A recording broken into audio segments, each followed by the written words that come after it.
Good afternoon and welcome to R-7 Speaker Series. We are excited to have you for our first lunchtime virtual event. My name is Katie Bergen. I am on the PR team here in the Lee Summit R-7 School District. And today we are talking about a very important topic, curriculum, instruction, and MTSS, multi-tiered systems of support, which is a framework we use to support students. So I'm going to introduce our panel for you this morning or this afternoon before I talk a little bit about the format for today. So first we have Dr. Heather Kenny. Dr. Kenny, can you tell us a little bit about your job title and what your job entails? Sure. Thanks for having us today. I am the Assistant Superintendent of Elementary Education, and I oversee all of the elementaries here in the district. Excellent. Dr. Flack?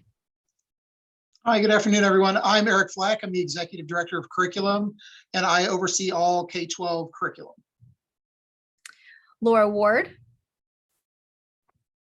Yeah, I'm Laura Ward, and I am the MTSS Elementary Math Specialist for the district. So part of my job is to help pilot and get going this new math intervention program that we've started this year, and then to kind of get it up and running.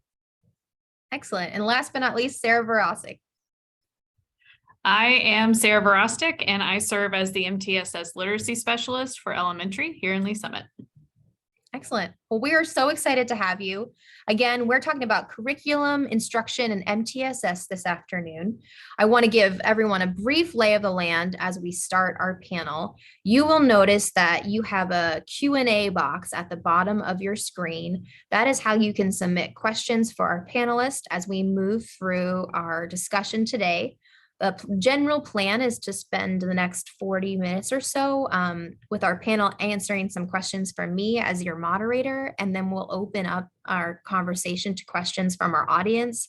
But that Q&A button is how you submit questions. You can submit questions throughout the panel, but again, we'll most of the time leave them to the end. I just encourage everyone at home to keep your questions relevant to our discussion for today. So to kick things off, Dr. Flack, I'm going to start with you because I know there are a lot of things in education that have a very specific meaning to administrators and educators who are kind of working in these spaces every day. So one thing I was hoping you could help us with is the definition of curriculum versus instruction before we have a conversation about MTSS. So could you tell us specifically about how LSR-7 defines curriculum? What is it and how it's developed? Yes, that's a great question, Katie. Curriculum, even amongst educators, it's defined differently. And so the way we define it in Lee Summit is curriculum is the what of what is taught in our schools. And it aligns to our national, state, and local standards. Of those, we probably focus most intently on the state standards. It includes all the essentials that a student must master in a particular subject to be successful. So we have a curriculum team, which includes our department chairs and curriculum specialists, and their job is to monitor those standards. You know, periodically, each of the curriculum is reviewed by our curriculum team. And as they do that, they identify any curriculum that needs to be reviewed. And when we review that, we'll put together larger teams beyond just our curriculum team, which include a variety of teachers among the district, to provide input into the curriculum that we write. And then that is taken to the Board of Education and approved that through that process. The difference between curriculum and instruction is if curriculum is the what, curriculum is the how, or I'm sorry, if curriculum is the what, instruction is the how. And so that's the design versus delivery process. And instruction is what the teacher does to implement that curriculum in their classroom, the instructional strategies that they use. And sometimes it's the different resources that they use. The teacher in the classroom is the best person to monitor the different types of learning styles that are in their classroom and implement that curriculum to fidelity. That's excellent. In a nutshell, that's the difference between curriculum and instruction. Well, I think that'll be helpful because I suspect a lot of our speakers today will use the word instruction. And so for our listeners at home, I think it's important to remember Dr. Flack's definition of instruction and how that's different than curriculum, because I think a lot of people interchange them when they have a different meaning within our system. So Dr. Kenny, along the lines of kind of explaining the different terms that we use, we hear MTSS a lot. And sometimes I think it's very easy for that to become a thing where you're not exactly sure what someone's talking about when you hear MTSS. So can you tell us what MTSS stands for and what is it? Okay, well, so MTSS is, I heard you say it earlier, multi-tiered systems of support. And it's our way of supporting students who need additional targeted instruction in either reading or in math, or maybe even both. So we're utilizing student data to be responsive to our student needs, whether that be academic, behavioral, emotional, or attendance needs. So when you say the word intervention, what does that mean? What do interventions look like and who provides them? Right. So interventions are really just targeted instruction. So it's, a student may be struggling with a skill. And so we're going to provide a targeted instruction. Usually it's done in a small group by a trained individual. We have a tight protocol and we're monitoring the data for kind of what's happening in that small group.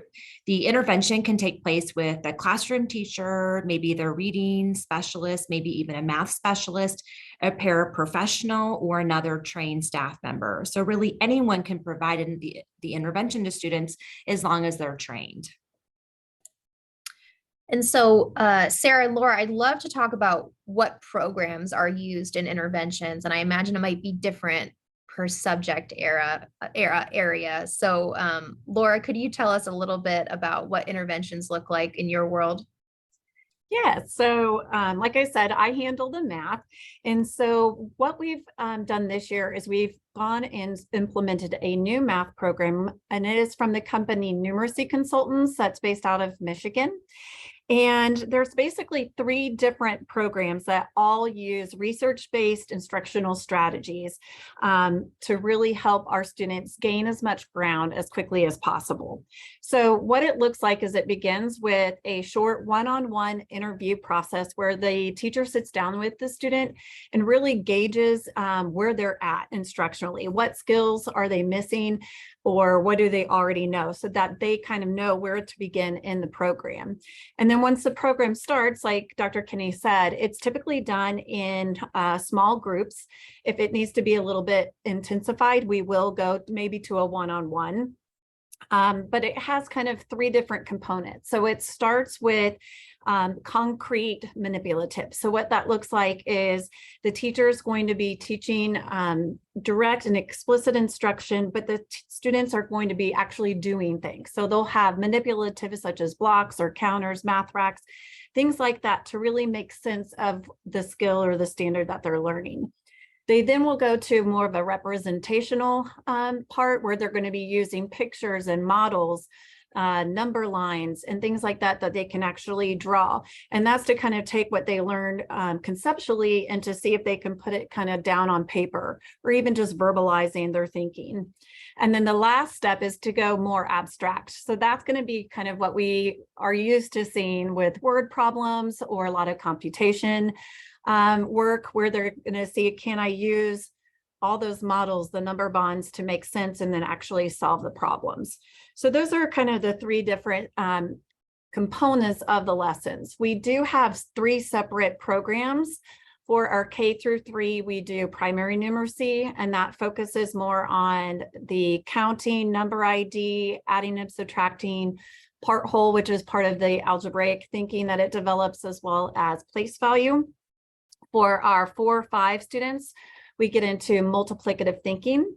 So this is where it starts with additive thinking. So that if you kind of think about making sense of multiple groups, we add the different groups together, it transitions it to that multiplication and then connects the multiplication and division into the measurement division, the partitive division, and kind of making sure that we're connecting all of these things together.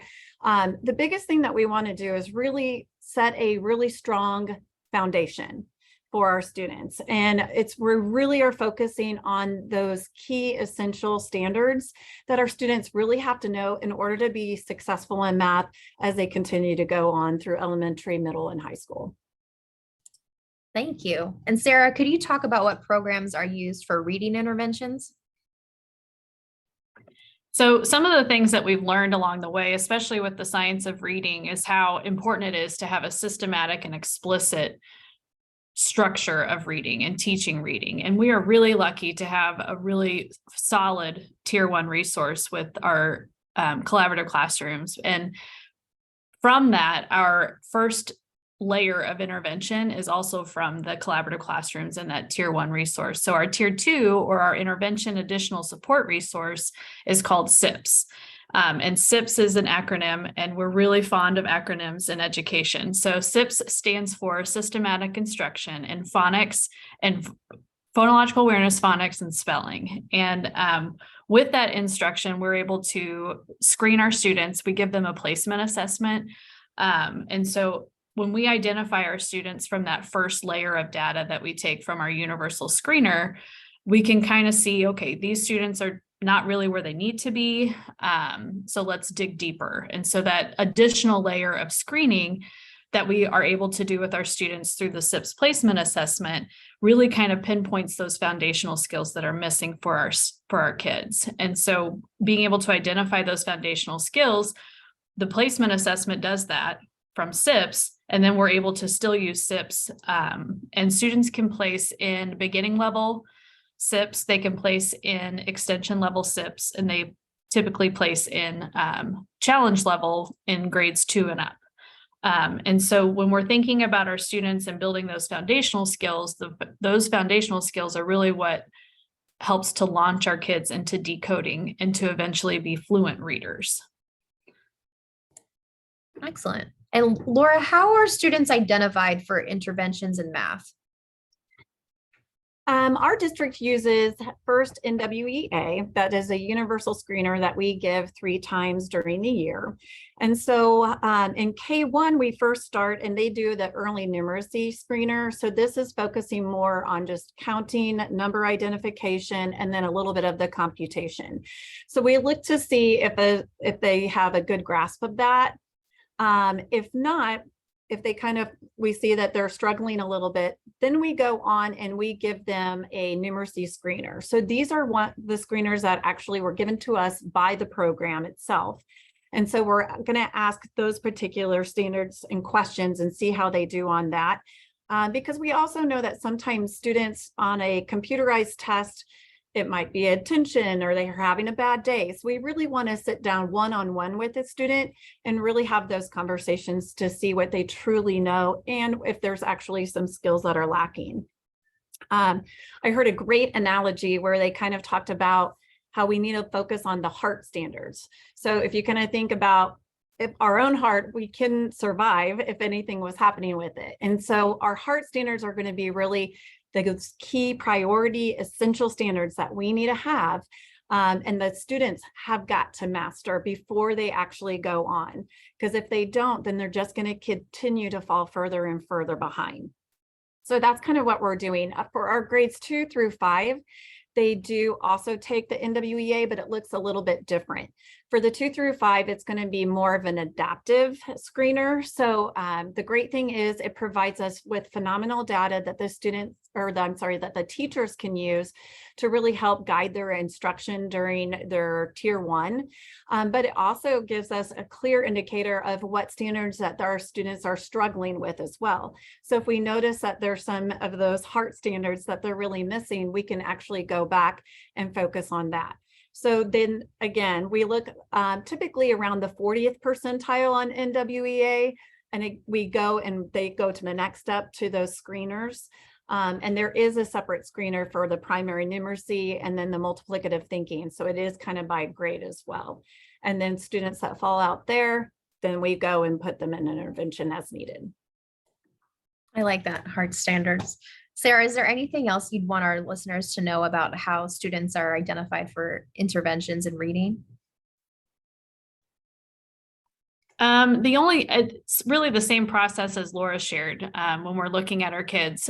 We're really lucky for the reading side of things on NWEA to have an assessment through their platform that allows us to see whether students are falling out in those foundational skills. And much like math, we really need to make sure those foundational skills are solid before we can start building any more skills like vocabulary and comprehension and fluency on top of that. So just shoring up our foundational skills, and we're lucky to have that universal screener to help us identify that first layer. Laura, one question I've always wondered is, can students move in and out of interventions during the course of the same school year? Absolutely. So it's not like students are going to be put into a group and they're just in that same group for the entire year. It is actually a very fluid process. So we actually have 3 different sessions that we do throughout the year. So when we screen students, we look at their progress and how they're making gains, or if they are needing to have a little bit more intensified interventions as we go. The other thing is, even it might be there's a student that's just struggling with one specific area.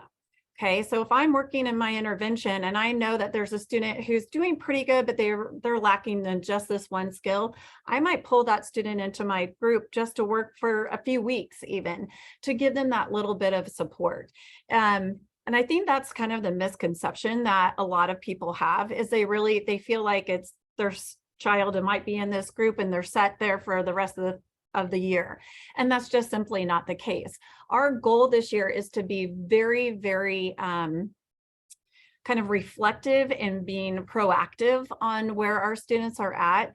So if we see in 3 or 4 weeks that a student is making huge gains, we might try and back off on our interventions a little bit to try and have that gradual release back into the tier 1, if they can do that on their own. Or if we notice within 3 or 4 weeks they're still really struggling, then we're not going to wait a certain amount of time. We're going to really give them those extra supports and intensify the intervention as needed. So it's a very fluid process in both math and reading, where they can kind of go back and forth as needed.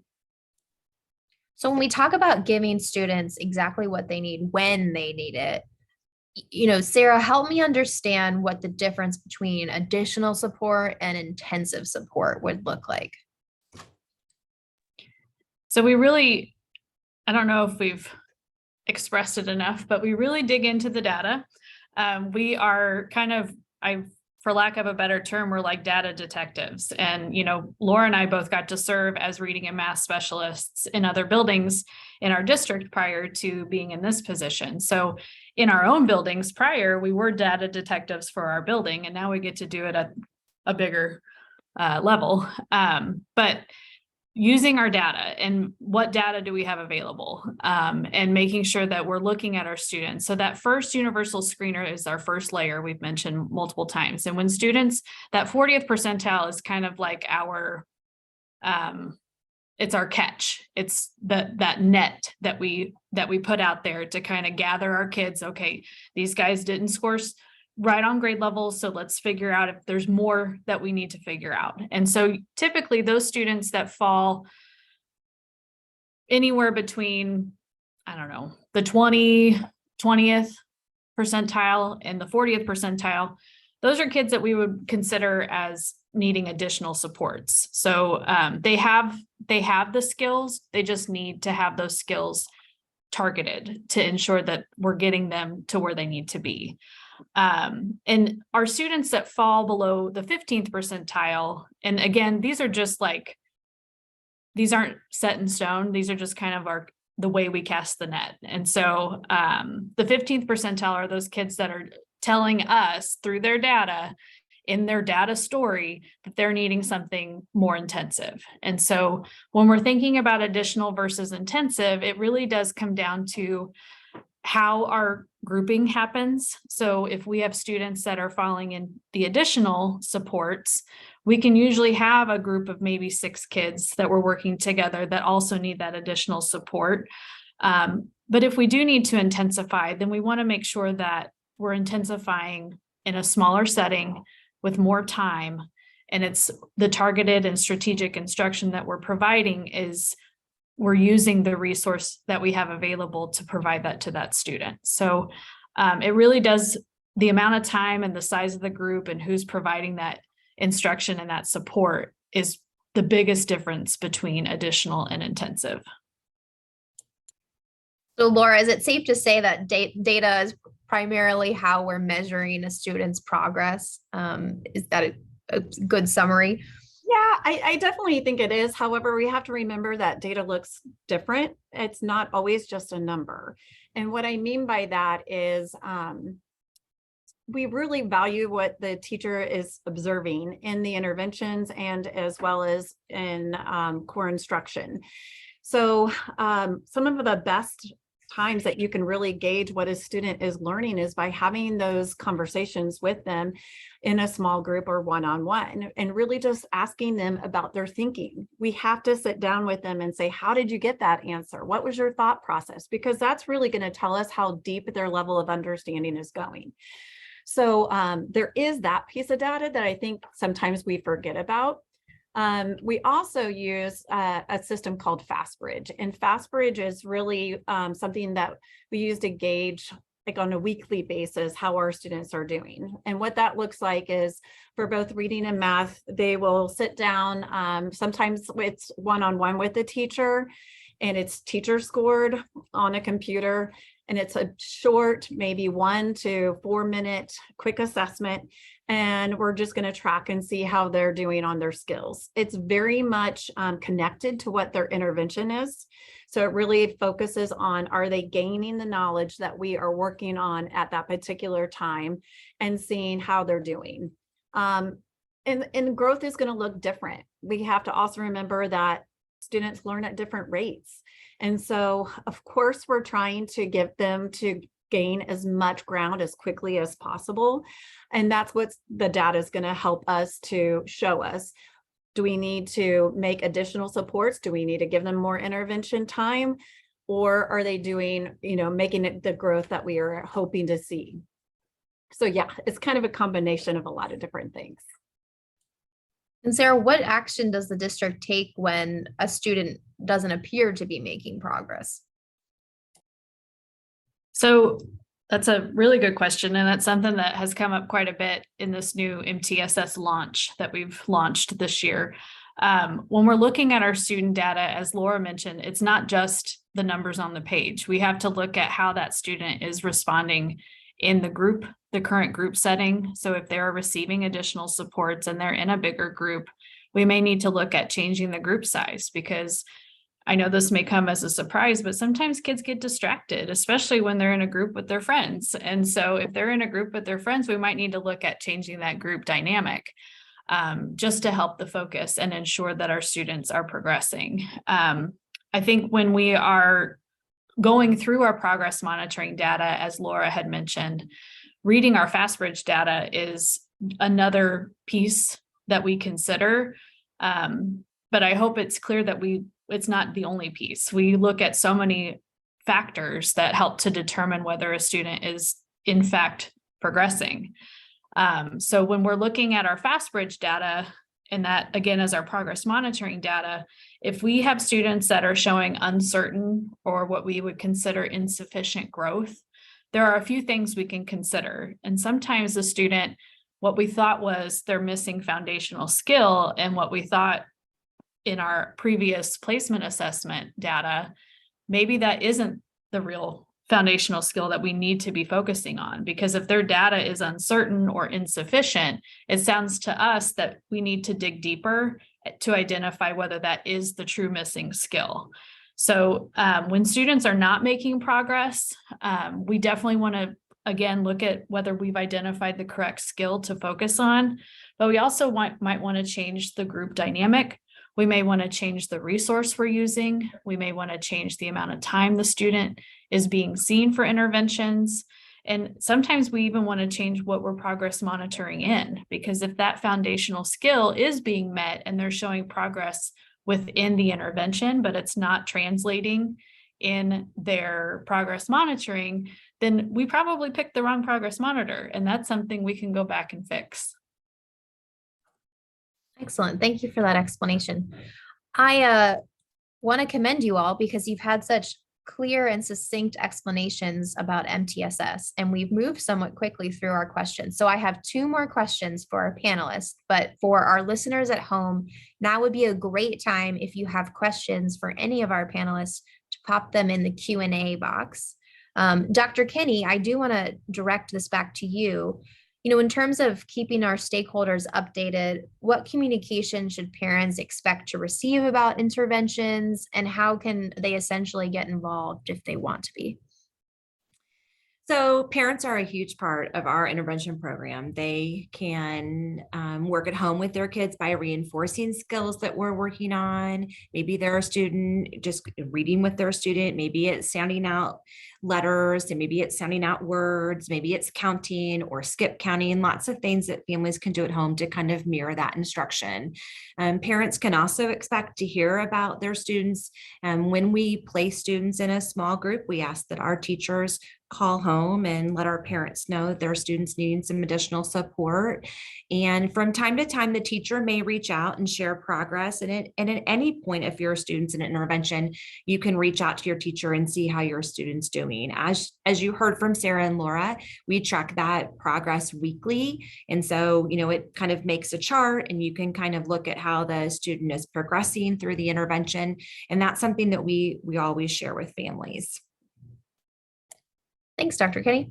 Dr. Flack, I want to come back to you. I haven't forgotten about you, I promise. And I just want to tie this back to where we started, to curriculum and instruction. We talked a lot about instruction's intersection with MTSS today, but we know that a lot of our parents have questions about Missouri learning standards, or how curriculum is developed, what curriculum looks like. What other things can parents do to get informed about curriculum in LSR7?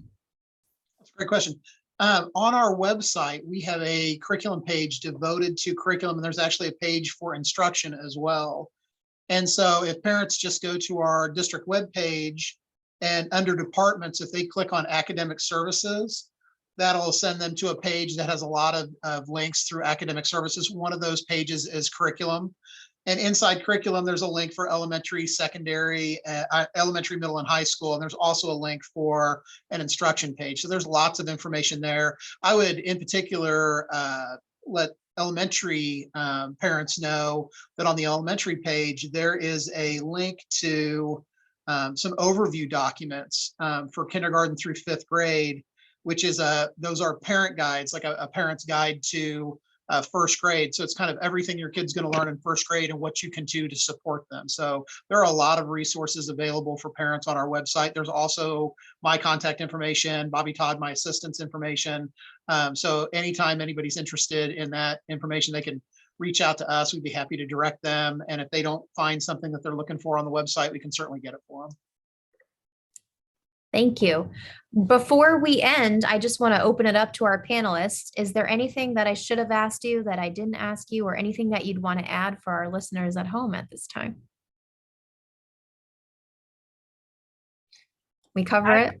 Well, I do want to add that with this is really like our first implementation of this new process for our elementary for MTSS. And I think it's important to know that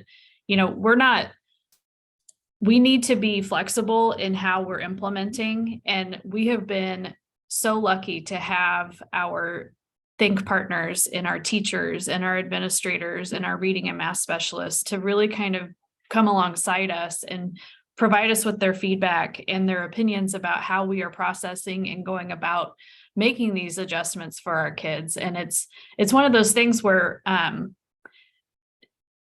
we want it to be a great system for our students, and we want it to be adaptive to meet their needs. And we can't do that unless we have that open dialogue with all of our stakeholders in that process. So as much as we love our process and we love the system, we also recognize that it's not perfect. And we work every day to ensure that we're getting all of those hinges and gears oiled up so that it is working in a much more workable fashion for our kids. I'd like to piggyback on that, Katie. Go ahead, Eric. Just from the curriculum side, I think that's a great point that Sarah makes, and that, I often hear from parents, well, that's different than the way I learned it. And there's a reason why we review curriculum in a cycle, because it changes over time. Like when we know better, we do better. There's plenty of research that's happening all the time. And so we adapt and modify our curriculum based on national and state standards, and we change instruction based on research best practices. And so it's a continuing process. So if you're thinking to yourself, well, that's not how I learned math when I was in school. Well, we know better how kids learn math. And so there are different strategies that work better now. And sometimes that's hard for somebody who's not in the field to kind of process through, because you kind of think, well, if it worked for me, it should work for everyone. And we're thankful that it worked for you, but our goal is to consistently make it work for every student in our district. And that's why there's such a process of curriculum review, revision, of MTSS review and revision. That's, continuous growth is what we're looking for. Katie, I would add too that we just really appreciate you asking us to be on this podcast today and talking about something that I think we feel really passionate about.